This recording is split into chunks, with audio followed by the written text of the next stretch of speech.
Everything we as human beings have created on this planet was essentially first created in our minds. All that you see, which is human work on this planet, first found expression in the mind, then it got manifested in the outside world. The wonderful things that we have done on this planet and the horrible things that we have done on this planet, both have come from the human mind. So if we are concerned as to what we create in this world, it's extremely important that first of all we learn to create the right things in our mind, how we keep our minds. If we do not have the power to keep our minds the way we want it, what we create in the world is also going to be very accidental and haphazard. So learning to create our minds the way we want is the basis of creating the world the way we want. There is a wonderful story in the yogic lore. On a certain day, a man took a walk. He went for a long walk.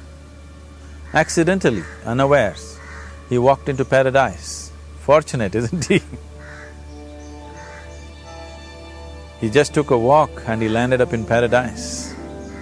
After this long walk, he felt little tired. So he thought, oh, I'm tired, I wish I could rest somewhere. He looked around, there was a nice tree, underneath which there was very cushiony grass. So it was inviting. He went and put his head down there and slept. After a few hours he woke up, well rested, and he thought, oh, I'm well rested, but I'm feeling hungry, I wish I had something to eat. And he thought about all the nice things that he ever wanted to eat in his life. And instantly, all those things appeared in front of him. You need to understand, there the service is like that. Hungry people don't ask questions. Food came and he ate. Stomach became full. Then he thought, oh, my stomach is full, I wish I had something to drink. All the nice things that he ever wanted to drink, he thought about it and all of them just appeared in front of him. Drinking people also don't ask questions, so he drank. Now with a little bit of alcohol in him, you know Charles Darwin told you, all of you are monkeys, your tail fell away. Not me, Charles Darwin told you that you were all monkeys and your tail fell away and then you became human. Yes, definitely the tail fell away. But the monkey, in yoga, we always refer to an unestablished mind as markata, which means a monkey. Why we are referring to the mind as a monkey is, what are the qualities of a monkey? One thing about a monkey is, it's unnecessary movement. And another thing about the monkey is, if I say you're monkeying somebody, what does it mean? Imitation. Monkey and imitation have become synonymous. So these two essential qualities of a monkey are very much the qualities of an unestablished mind. Unnecessary movement, you don't have to learn it from the monkey, you can teach it to the monkey. And imitation is full-time job of the mind. So when these two qualities are on, a mind is referred to as a monkey. So this monkey became active within him. He just looked around, thought, what the hell is happening here? I asked for food, food came. I asked for drink, drink came. There must be ghosts around here, and ghosts came. Oh, the ghosts have come, they're going to surround me and torture me, he thought. Immediately the ghosts surrounded him and started torturing him. Then he started screaming in pain and said, oh, they're going to kill me, and he died. Just now he said he's a fortunate being. The problem is he was sitting under a kalpa vriksha or a wishing tree. He asked for food, food came, he asked for drink, drink came, he asked for ghost, ghost came, he asked for torture, torture came, he asked for death, death happened.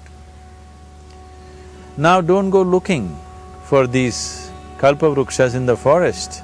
You can barely find a tree these days. A well-established mind, a mind which is in a state of samyukti, is referred to as a kalpavriksha. If you organize your mind to a certain level of organization, it in turn organizes the whole system. Your body, your emotion, your energies, everything gets organized in that direction. Once all these four dimensions of you, your physical body, your mind, your emotion and the fundamental life energies are organized in one direction, once you are like this, anything that you wish happens without even lifting a little finger actually.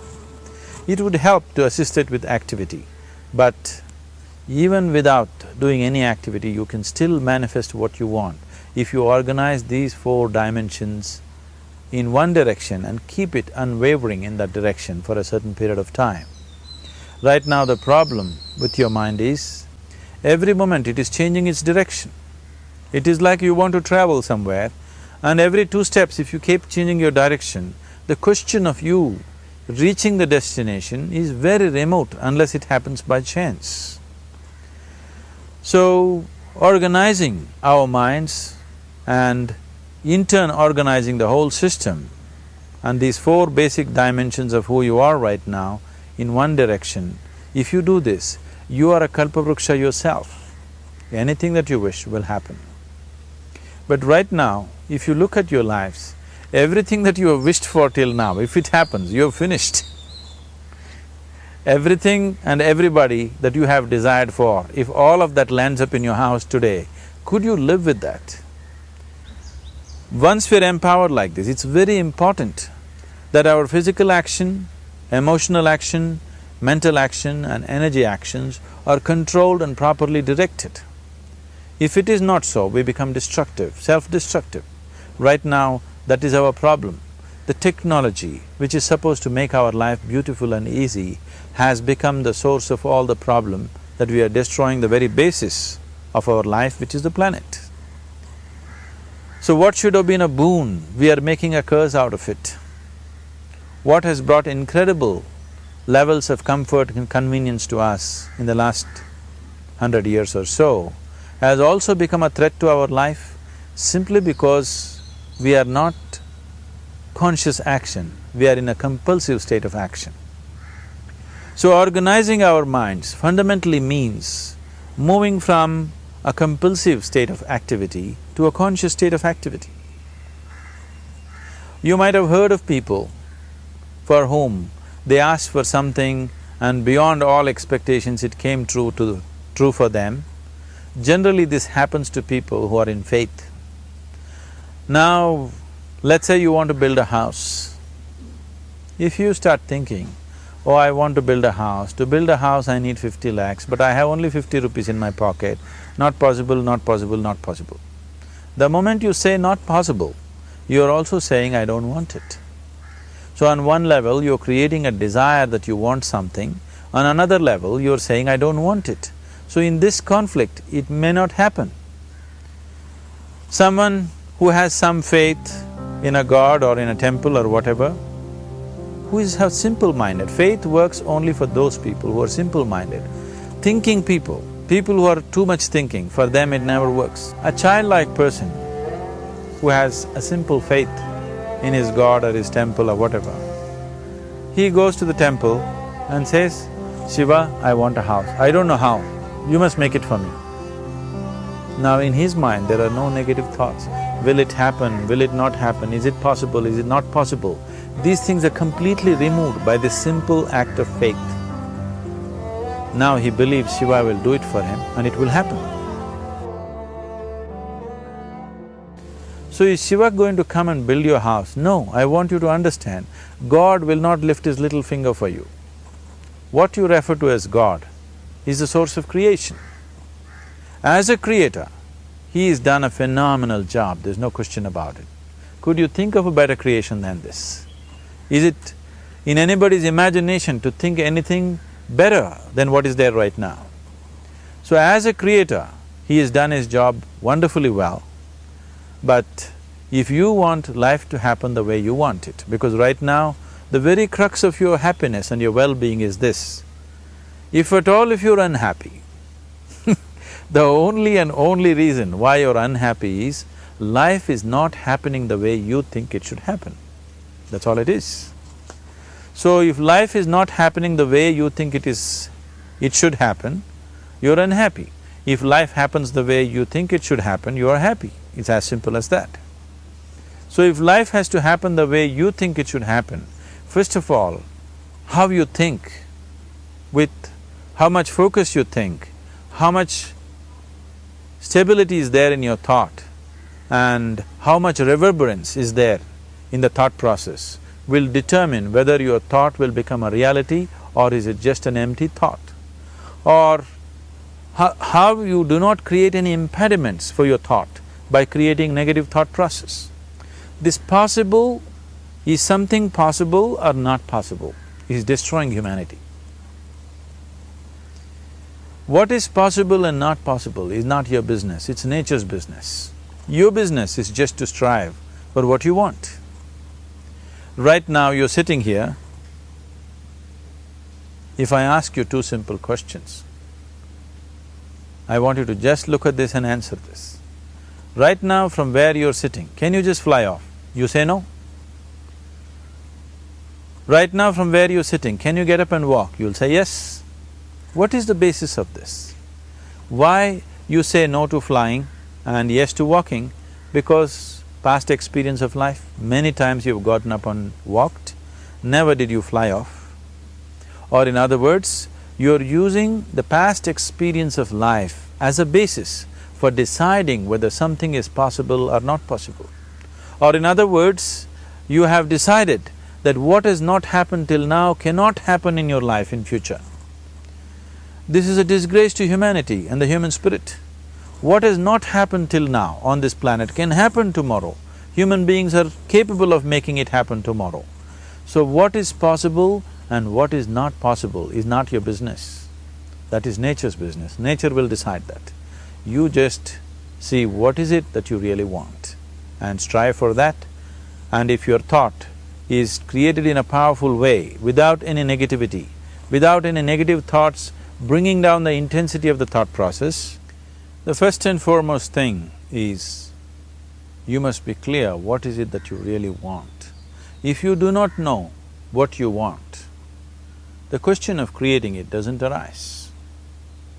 If you look at what you really want, what every human being wants is, he wants to live joyfully, he wants to live peacefully. In terms of its relationships, he wants it to be loving and affectionate. Or in other words, all that any human being is seeking for is pleasantness within himself, pleasantness around him. This pleasantness, if it happens in our body, we call this health and pleasure. If it happens in our mind, we call this peace and joy. If it happens in our emotion, we call this love and compassion. If it happens in our energy, we call this blissfulness and ecstasy. This is all that a human being is looking for. Whether he is going to his office to work, he wants to make money, build a career, build a family, he sits in the bar, sits in the temple, he is still looking for the same thing. Pleasantness within, pleasantness around. If this is what we want to create, I think it's time we addressed it directly and commit ourselves to creating it. So you want to create yourself as a peaceful human being, joyful human being, loving human being, a pleasant human being on all levels. And do you also want a world like this?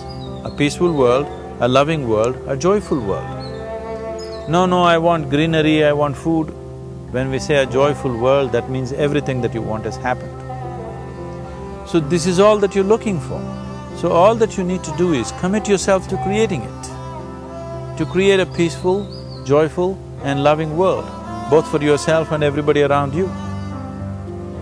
Every day in the morning, if you start your day with this simple thought in your mind, that today, wherever I go, I will create a peaceful, loving and joyful world.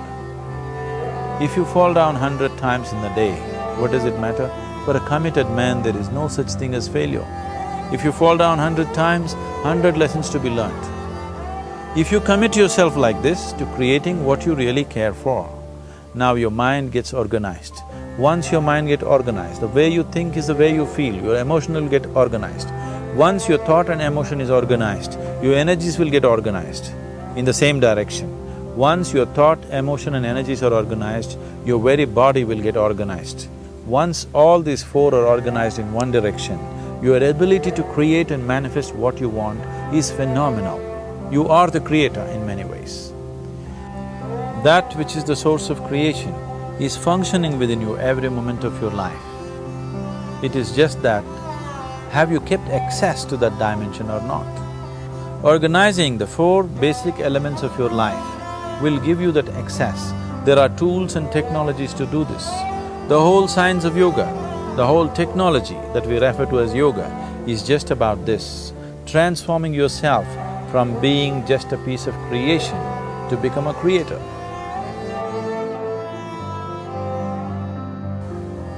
It is my wish and my blessing that every human being in this world should have this access to the source of creation within himself so that he can function here as a creator, not just as a piece of creation.